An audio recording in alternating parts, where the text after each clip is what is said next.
Assalamualaikum semua, apa khabar? Bersama saya Cikgu Wahidah. Pada kali ini, kita akan mempelajari mengenai pemeliharaan dan pemeliharaan haiwan dan tumbuhan. Kita juga akan mengetahui apakah kepentingan pemeliharaan dan pemeliharaan terhadap haiwan dan tumbuhan yang diancam kepupusan.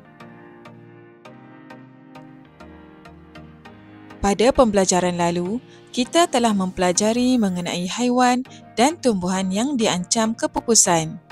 Usaha-usaha pemeliharaan dan pemeliharaan perlu dilakukan bagi melindungi haiwan dan tumbuhan daripada terus diancam kepupusan. Apakah yang dimaksudkan dengan pemeliharaan?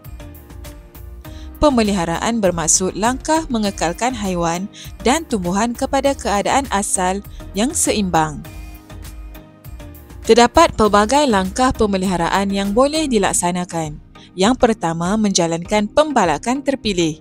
Pokok yang belum matang dibiarkan membesar dan hanya pokok yang sesuai sahaja ditebang.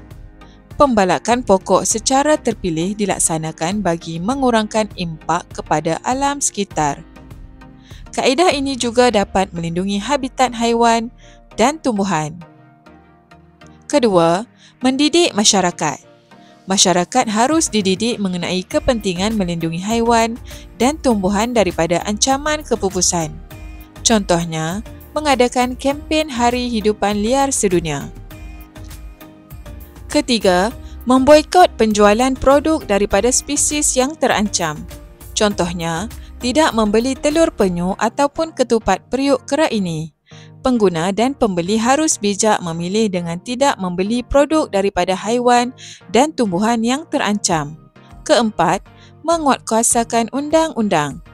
Antara haiwan yang dilindungi di Malaysia termasuklah harimau Melaya, tapir Melaya, orang utan, gajah, penyu dan tikus kasturi.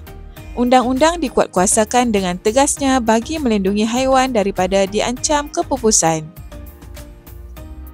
Kelima, mengitar semula barangan. Contohnya, menggunakan semula beg plastik dapat mengurangkan pencemaran. Mengurangkan penggunaan kertas atau mengitar semula kertas dapat membantu mengurangkan aktiviti penebangan pokok. Aktiviti guna semula dan kitar semula barangan diamalkan bagi membantu menyelamatkan haiwan dan tumbuhan daripada terus dieksploitasi. Dan keenam, mewartakan hutan dan taman marin sebagai kawasan yang dilindungi. Kawasan hutan simpan seperti Taman Negara Pahang, Taman Marin dan Tapak Ramsar dilindungi oleh undang-undang dan sesiapa yang melanggar undang-undang tersebut akan dikenakan hukuman. Tahukah kamu, Ramsar bermaksud senarai tanah lembap yang dipersetujui melalui Konvensyen Tanah Lembap yang diadakan di Ramsar, Iran pada tahun 1971. Konvensyen ini menyediakan rangka kerja bagi memelihara dan memelihara tanah lembap daripada terus musnah.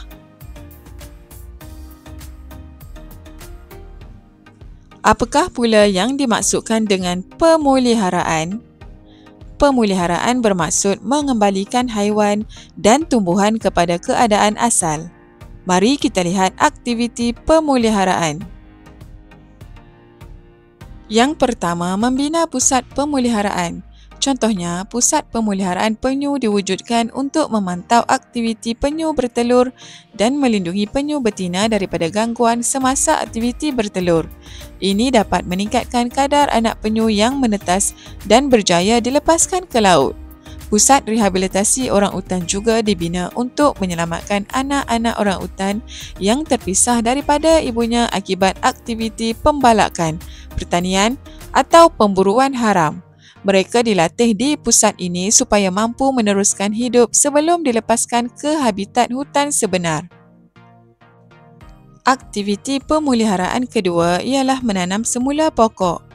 Penanaman semula pokok di kawasan hutan dan penanaman semula pokok di kawasan paya bakau dilakukan bagi menggantikan kawasan hutan yang telah musnah akibat pembalakan. Biji benih atau anak pokok ditanam di kawasan yang telah dibakar. Mengapakah pemeliharaan dan pemeliharaan penting? Yang pertama, mengelakkan kepupusan. hasil daripada usaha pemeliharaan dan pemeliharaan, faktor-faktor yang memberi ancaman kepada haiwan dan tumbuhan berjaya dikurangkan dan populasi haiwan dan tumbuhan dapat ditingkatkan. Kedua, pemeliharaan dan pemeliharaan dapat memastikan haiwan dan tumbuhan tidak dieksploitasi secara melampau.